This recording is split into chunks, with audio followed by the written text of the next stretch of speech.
Banyak yang meyakini, kalau perjalanan ke barat Tong Sem Chong, tidak lain adalah perjalanan dari seorang biksu bernama Xuanzang. Pada usia 20 tahun, Xuanzang dinobatkan sebagai biksu, lalu mendapat misi suci ke India, untuk menyalin kitab sutra.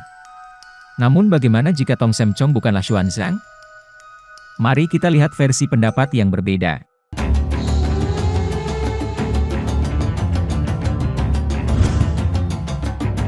Tong Sem Chong hidup di zaman setelah Nabi Muhammad, yaitu pada dinasti Tong.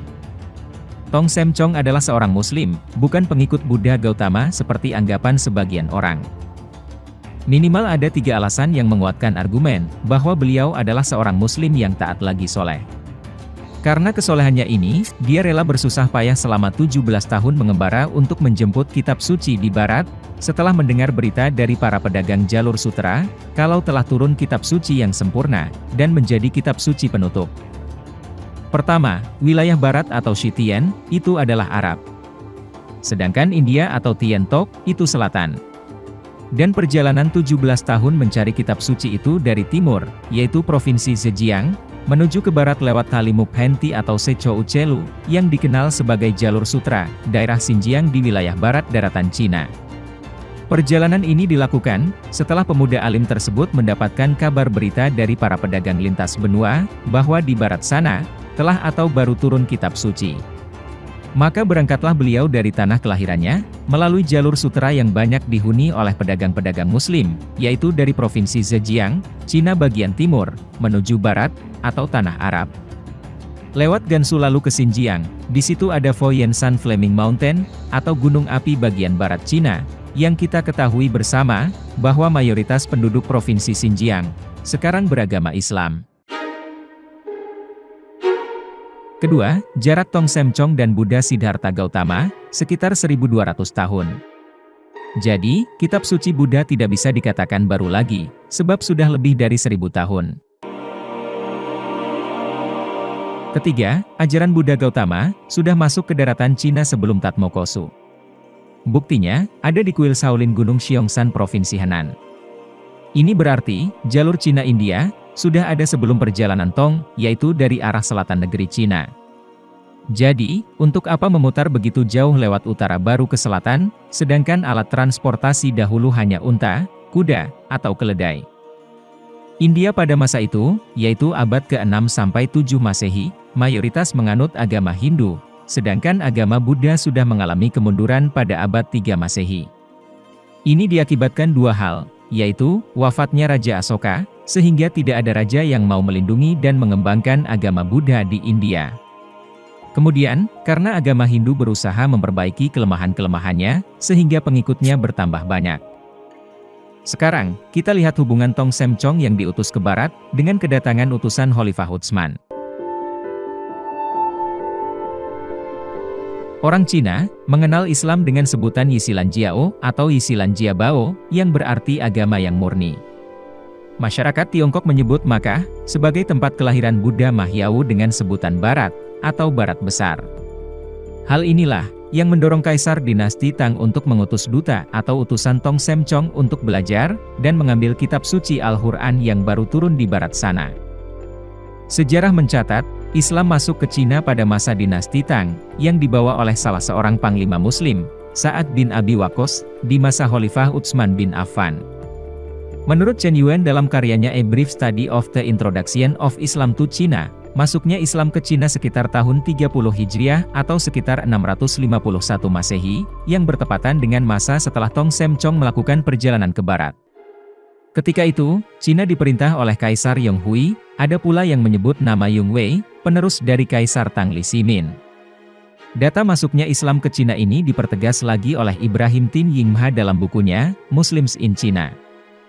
Buku ini secara lengkap mengupas sejarah perkembangan Islam di Cina, sejak awal masuk hingga tahun 1980-an. Utusan Khalifah Utsman itu, diterima secara terbuka oleh Kaisar Yong Hui dan dinasti Tang.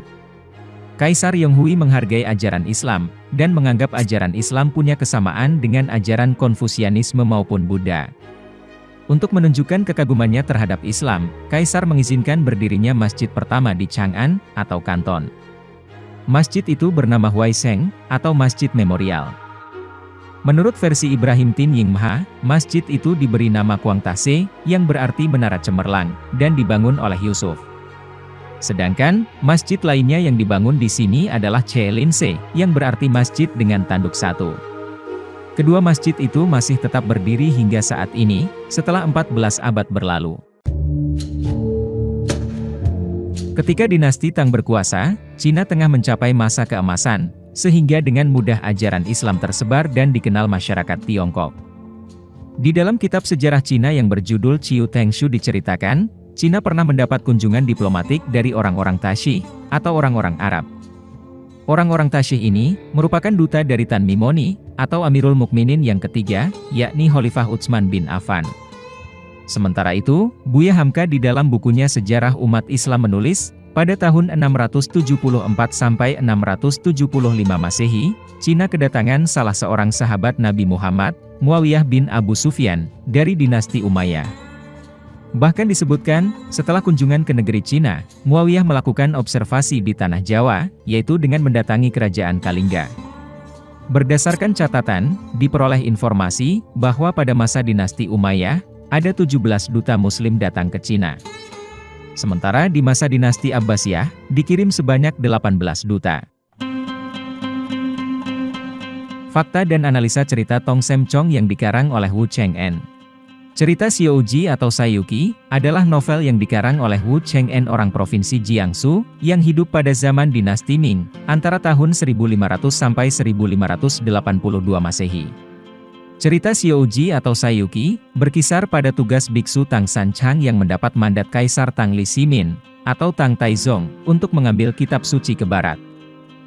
Tokoh utamanya yaitu, Tang San Chang atau Tong Sem Chong, Shun Wukong atau San Goku dalam novel Jepang, Juba Jie atau Kipat Kei, dan Sa Cheng atau Ucing. Sebenarnya, biksu Tang adalah tokoh yang benar-benar hidup di zaman dinasti Tang. Dan memang, Kaisar Tang menugaskan biksu Tang mengambil langsung kitab suci ke barat, ini adalah sebutan untuk daerah India atau Timur Tengah. Tujuannya, agar pengajaran agama Buddha yang ada di Cina, dapat disesuaikan dengan bangsa Cina. Karena, sebagian unsur-unsur India atau agama Buddha asli, tidak bisa diterima bangsa Cina.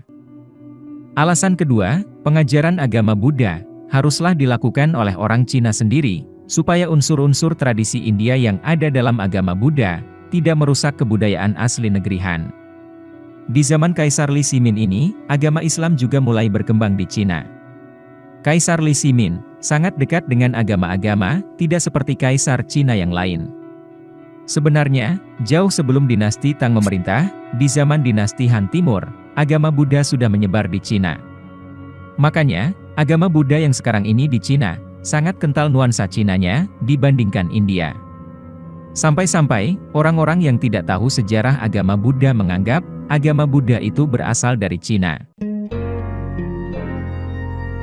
Ada yang harus kita cermati, kenapa perjalanan biksu Tang ke barat itu harus menempuh rute Chang'an, Gansu, Xinjiang, Kirgistan, Afghanistan, baru masuk Nepal melalui Pakistan. Kenapa tidak mengambil rute Chang'an Qinghai Tibet Nepal? Sebutan orang Cina untuk kata-kata barat, bisa berarti India, bisa berarti Timur Tengah, atau dalam bahasa Kaisar Ming adalah barat besar untuk Jazirah Arab. Seperti yang sudah kita ketahui, ibu Kaisar Li Simin ini orang Turki, atau bangsa Turki Seljuk sebelum hijrah ke Anatolia mendiami daerah Xinjiang dan Uzbekistan. Sedangkan kata-kata mengambil kitab suci yang menyelamatkan tersebut, di dalam dokumen-dokumen mengenai sejarah Tang, tidak spesifik merujuk pada kitab Buddha. Tapi bisa juga, Tang San Chang ini adalah nama pemuka agama Islam di Chang'an yang diutus ke barat besar, Mekah dan Madinah, yang merupakan ibu kota kekhalifahan Islam di zaman Khalifah Utsman bin Affan. Kaisar Li Simin sendiri, secara hubungan darah lebih dekat ke orang-orang Turki. Kedua masjid besar Xi'an yang sampai hari ini berdiri, diprakarsai dan diresmikan pembangunannya oleh Kaisar Li Simin. Sedangkan tokoh-tokoh Shun Wukong, Juba Jie, dan Sa Cheng, adalah tokoh rekaan yang menggambarkan watak manusia, yakni pemarah, penafsu, dan bodoh atau lugu. Ajaran-ajaran Buddha dalam novel Xiaoji, hanya disampaikan sekilas-sekilas saja. Tetapi di situ digambarkan, karena agama Buddha yang penuh gaya bahasa filsafat, maka murid-murid Tang San Chang kebanyakan tidak bisa mencerna ajaran-ajaran Buddha. Sampai akhir perjalanan, si Wukong pun tetap pemarah, walau sudah jadi dewa. Lalu Bajie tetap hidung belang, dan Saseng tetap bodoh gak pinter-pinter. Ini sekaligus kritikan penulis sendiri terhadap agama Buddha, bahwa nafsu tersebut tidak bisa dihilangkan. Tapi lewat agama itulah, fungsinya sebagai rem. Sedangkan agama Islam, lebih kepada pengendalian diri, bukan menghilangkan nafsu yang ada pada diri kita.